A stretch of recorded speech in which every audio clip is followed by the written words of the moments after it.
tarde, queridas mulheres. Que bom que estamos mais uma tarde reunidas em torno da Palavra de Deus. Hoje nós queremos estudar uma mulher muito especial da Bíblia, mas que quase a gente não escuta falar dela. É a profetisa Ana.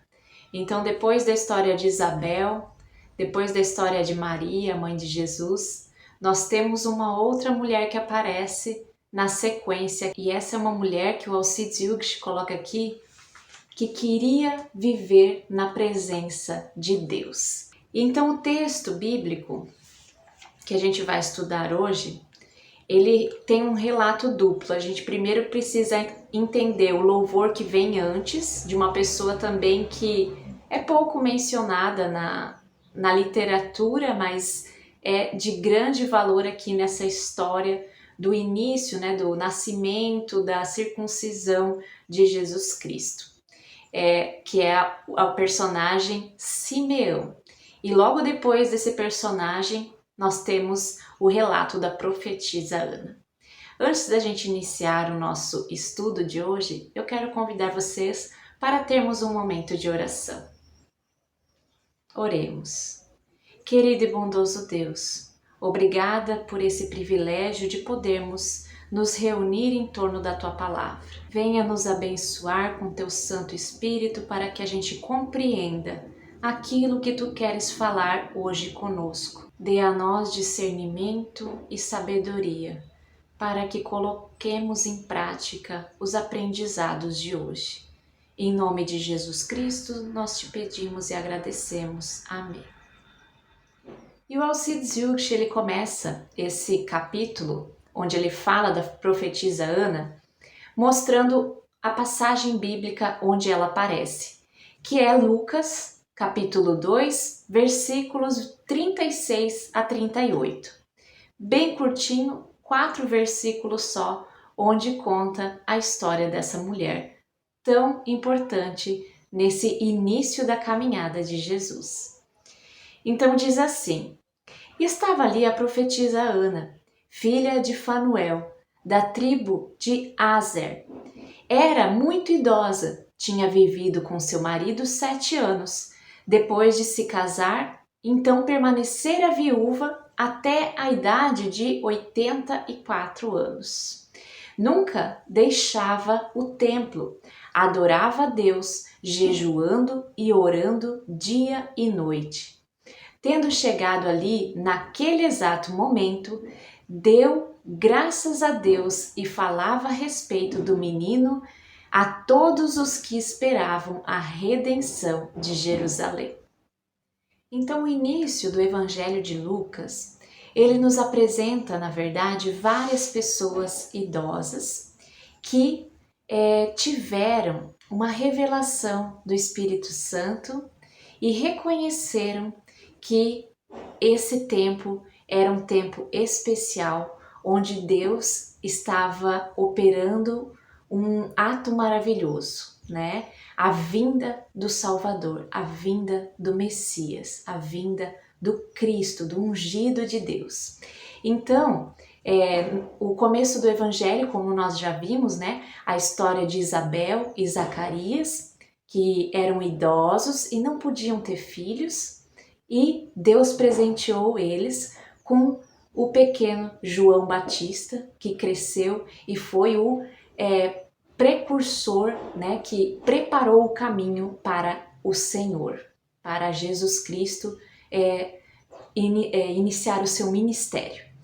Então, depois nós vemos o relato, o louvor de Simeão, um idoso que recebeu do Espírito Santo a promessa de que ele não partiria dessa vida sem antes conhecer o Salvador.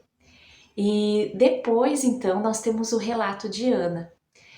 O relato da Ana é uma breve biografia dessa mulher. Nós temos pouca coisa sobre ela, mas o que temos aqui, combinado com o que vem antes, que é o louvor de Simeão, nós temos um grande aprendizado, que Deus se revela aos humildes, às pessoas que o procuram e que temem ao Senhor. O significado do nome Ana é filha da graça. E além desse significado tão bonito, ela ainda recebe o título de profetisa. Bem no início do versículo 36, nós lemos o seguinte: havia uma profetisa chamada Ana, filha de Fanuel. Fanuel, o nome e significado Fanuel, é aquele que vê a Deus. E nós temos aqui a informação também de que ela pertencia à tribo de Azer. A tribo de Azer o Azer era um dos filhos de Jacó. Então nós vemos que Ana, ela é uma descendente da linhagem de Israel. Essa tribo, ela ficava no território ao noroeste da Galileia. Então era bem a região onde Jesus se encontrava. E nós não temos aqui mencionado no texto o nome do seu marido. Só temos a informação de que ela foi casada por apenas 7 anos e depois ficou viúva. E ela ficou viúva até ali na informação que nós temos, ela tinha aqui no texto 84 anos e ela era viúva. Então, provavelmente a maior parte da sua vida ela passou nessa condição. E como nós já vimos em outros relatos, ser viúva naquela época não era nada fácil. Por isso, o texto nos informa que ela dedicou a sua vida servindo e adorando a Deus no templo. Diz ali que ela vivia na presença de Deus, de dia e de noite, fazendo orações e jejuns. Então, a sua alegria estava em ficar na presença de Deus, em estar no templo, em adoração. Porque naquela época as mulheres elas não tinham como trabalhar. Elas viviam na dependência, né, dos seus maridos, da sociedade, quando no caso elas não tinham uma família que as sustentava. Então, nesse sentido, a Ana, ela foi alguém que usou esse seu tempo precioso, né, de viuvez para estar na presença de Deus, orar pelas pessoas, pelas situações às quais ela via injustiça ou alguma necessidade e usava esse dom de profetizar, né, de ouvir a voz de Deus e falar aquilo que ele, no caso, abria o entendimento para ela falar. E estar no templo, para os israelitas, era como estar realmente na presença de Deus.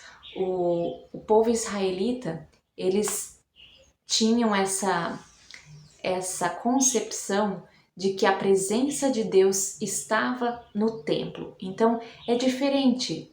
Hoje em dia a gente não tem mais esse costume de estar no templo, né? De buscar a presença de Deus assim durante a semana, durante todo o dia, né? Nem as portas do nosso templo estão abertas muitas vezes para isso, né? Mas naquele tempo, o templo era algo assim muito grandioso, né? E as pessoas viviam, né? Era um entra e sai constante. As pessoas iam buscar a Deus em oração, fazer seus sacrifícios, fazer seus jejuns, suas adorações, e era um constante entra e sai dentro do templo. E essa profetisa também, Simeão, eles viviam ali dentro. Eles viviam na presença de Deus. E se a gente for olhar a história aqui, a história de Ana, o louvor dela é bem curtinho, aparece apenas no versículo 38. E ele ecoa aquilo que Simeão já havia profetizado anteriormente. Então, para a gente entender esse louvor de Ana, a gente precisa conhecer um pouquinho o outro relato, que é um relato, na verdade, duplo, né? Primeiro, Simeão reconhece o Messias tão esperado pelo povo de Israel, E Ana, ao ver essa cena, entrando no templo, ao ver essa cena, ela continua esse ato de louvor. Então vamos conhecer um pouquinho a história do Simeão. A história de Simeão se encontra um pouquinho antes do relato de Ana, nos versículos 25 até o versículo 35. Então diz assim: havia em Jerusalém um homem chamado Simeão. Este era justo e piedoso, que esperava a consolação de Israel. E o Espírito Santo estava sobre ele. Revelara-lhe o Espírito que não passaria pela morte antes de ver o Cristo do Senhor. Movido pelo Espírito, Simeão foi ao templo.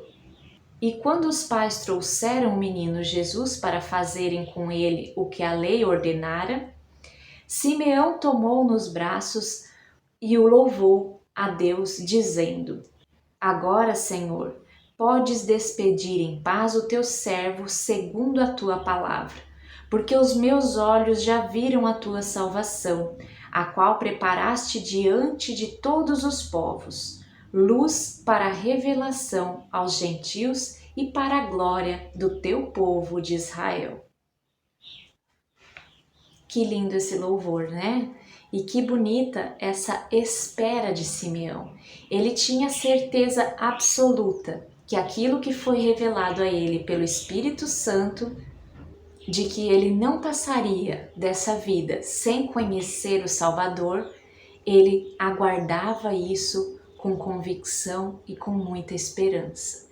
E talvez ele aqui esperasse já um homem feito, né? Um Messias já crescido, amadurecido. Então, ao ver esse menino, né, que foi levado ao templo por José e por Maria, na verdade, para a purificação ali e apresentação do primogênito, né? Jesus era o primogênito, então, de Maria e José. E eles foram e, conforme a lei, precisavam oferecer um sacrifício. Como eles eram pobres, eles precisavam apenas sacrificar um par de pombinhos. Uma pombinha, então, para a purificação da mãe e a outra pombinha para a apresentação do primogênito. E é interessante aqui a declaração de que o Espírito Santo estava sobre Simeão. Antes, né, o espírito profético já havia sido visto na fala de Isabel, quando ela reconhece o Salvador na barriga de Maria, também no louvor, no cântico de louvor do Zacarias, né? E também agora Simeão e Ana, aparece o mesmo espírito profético, onde eles reconhecem que o Messias tão esperado, o ungido de Israel, estava por vir. E em um dos comentários que eu li, fala assim que quando essas três pessoas pobres, né, José, Maria e Jesus, adentram no templo, nada de especial atraía os olhares das pessoas. Porque muitas pessoas chegavam ali diariamente para oferecer sacrifícios de purificação, para a apresentação dos primogênitos, para a circuncisão e tantas outras coisas. Então, não havia nada que atraía o olhar das pessoas. Por isso, o reconhecimento de Simeão, ele foi justamente um ato conduzido pelo próprio Espírito de Deus, de ir ao encontro dessa família e reconhecer esse pequeno menino como o Salvador do mundo que o Senhor preparou para a salvação do povo de Israel e para a salvação das outras nações também, para ser luz para as nações. E aqui então está o centro do louvor de Simeão e também o centro do louvor de Ana, da profetisa. E o que o comentarista coloca aqui, que mais assim me chamou a atenção, é que os próprios sacerdotes, os religiosos ali, né, as pessoas que conduziam todas as celebrações, todos os ritos, eles não perceberam o que estava diante deles, que o Salvador do mundo estava ali. Mas pessoas humildes, como esse ancião Simão e como a profetisa Ana, conseguem perceber a preciosidade que estava ali diante deles. E movido pelo Espírito Santo, Simeão olha para essa criança, para esse pequeno bebê, e reconhece e tem plena certeza que esse é o Messias tão esperado. E ele pega essa criança nos braços e louva a Deus de uma maneira tão genuína e tão comovente que o seu semblante até se transforma. Ele é tomado de alegria e exulta a Deus. O coração dele está repleto de louvor. E ele diz: Senhor, agora você pode despedir o seu servo em paz, porque os meus olhos viram o Salvador do mundo. E é interessante a palavra que Simeão ele dirige a Maria. A gente vê aqui que Simeão realmente profetizou coisas que o Espírito de Deus apenas podia revelar. Ele diz que esse menino está destinado tanto para a ruína quanto para o levantamento de muitos em Israel. E ele diz para Maria que uma espada traspassará a sua alma. Por quê? Naquele momento onde Maria, no caso, estaria aos pés da cruz de Jesus, uma dor muito profunda ia tomar conta dela, como se realmente uma espada chegasse até a sua alma. Então aqui ele já estava profetizando a Maria que esse menino estava destinado a uma coisa muito grandiosa, que traria muita alegria para aqueles que crerem, né, nele, mas ao mesmo tempo ele passaria por muita dor. E isso ele já remete à profecia de Isaías sobre o servo sofredor. Então esse é o Messias, o servo de Deus, né, o esperado, que iria sofrer, mas que através do seu sofrimento o povo de Israel seria libertado. E também as outras nações, né, seria luz para as outras nações, salvação para as outras nações também. E ele diz para Maria que isso iria acontecer para que se manifestassem os maus pensamentos dos corações. Então, ali naquele momento, onde Jesus estivesse sofrendo, carregando os nossos pecados, pagando, né, a nossa dívida para nos reconciliar com Deus, nesse momento, as maldades, os pensamentos ruins seriam revelados, né? As coisas mais obscuras dos corações humanos seria identificado, como por exemplo a hipocrisia, a inveja, o orgulho dos fariseus daquela época, o ato de lavar as mãos de Pilatos para não se manchar politicamente com outros partidos que aquela situação iria trazer, o próprio Judas, né, de ter traído Jesus por uma quantia tão pequena de dinheiro comparado àquilo que Jesus ofereceu a ele, né, uma vida de discipulado, uma vida diferente daquela que ele estava acostumado. E também a própria negação do Pedro revela aquilo, né, que estava obscuro no coração dele. Depois ele se arrepende, né, e se torna um dos maiores líderes da igreja cristã, mas ao mesmo tempo, naquele exato momento da crucificação, da perseguição de Jesus, os maus pensamentos, as coisas obscuras do coração humano são reveladas. E e na verdade os outros discípulos, né, que fugiram pelo medo de serem perseguidos e mortos também, tudo isso vem à tona nesse momento, e isso é profetizado por Simeão já ali naquele ato de apresentação de Jesus no templo. E agora, né, olhando para essa história de Simeão, a gente também entende o louvor de Ana, porque ela chega nesse exato momento, onde o Simeão pega aquela criança no colo, fala todas essas coisas, e o Espírito Santo toca o coração de Ana e ela reconhece que aquela pequena criança é o Salvador do mundo, o Messias esperado, o ungido de Israel que eles tanto aguardavam.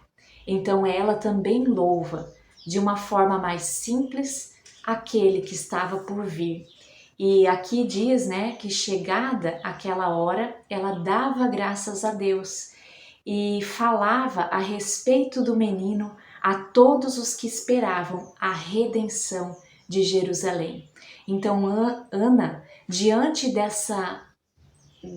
desse testemunho de Simeão, desse louvor e dessa profecia que ele dá a José e a Maria, ela também tem a plena consciência de que o Salvador do mundo havia chegado e ela compartilha essa boa nova com todas as pessoas que passam ali pelo templo. Talvez ela tinha um grupo de estudos ou um grupo de oração e essas pessoas, ao ouvirem o testemunho de Ana, uma mulher tão piedosa, uma mulher tão temente a Deus, uma mulher que era reconhecida por suas profecias, essas pessoas, elas também passam a crer que o Messias tão esperado e aguardado por Israel estava ali, estava presente no templo. E a partir de agora, grandes coisas haveriam de acontecer durante esses anos agora que estavam por vir. E o que mais me chamou a atenção nesse texto é como Deus se revela aos pequenos, aos humildes, às pessoas que o buscam com o coração sincero e aquelas pessoas que estão dispostas a servir, a estar na presença de Deus, louvando, agradecendo, orando, intercedendo por outras pessoas. E a eles é revelado essa graça maravilhosa de Deus. Todos os sacerdotes, todas as pessoas que trabalhavam ali no templo, não conseguiram enxergar aquilo que Simeão e Ana enxergaram. Eles não conseguiram enxergar nessa pequena criança, nesse Jesus que estava ali sendo apresentado. Eles não conseguiram enxergar aquilo que Ana e Simeão enxergaram, que esse era o Messias esperado, o Salvador do mundo. E o meu desejo para nós, como mulheres, é que a gente seja como a profetisa Ana, que busque sempre viver na presença de Deus, que busque através da oração, da comunhão e do estudo da palavra, saber os caminhos que o Senhor tem preparado para nós. Que a gente guarde essa palavra no nosso coração, de que o Salvador do mundo nos traz a esperança de uma vida que não acaba aqui, mas que Deus tem preparado, uma vida muito maravilhosa, uma vida eterna e abundante para cada uma de nós. Que Deus assim esteja com vocês, abençoando essa semana e dando forças para superar os obstáculos e que a gente nunca desista de procurar estar na presença dele diariamente. Amém.